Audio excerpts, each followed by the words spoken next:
with this glove here, we're going to try and get the sound of leather clothing, or maybe even like spandex. We'll see what it ends up sounding like after I record it.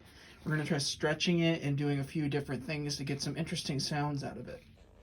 Oh, I just broke it. Okay. Okay, turn up our levels a little bit to around 50 on the preamp.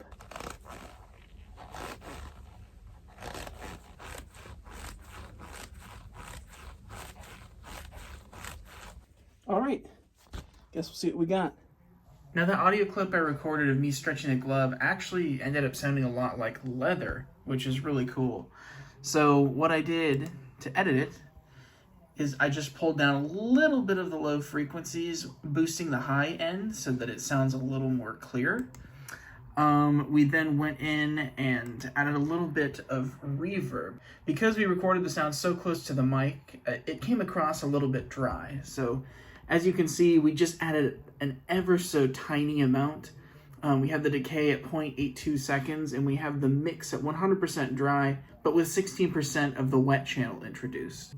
I also compressed the audio just to make all the small details of the sound pop a little bit more. And that's it.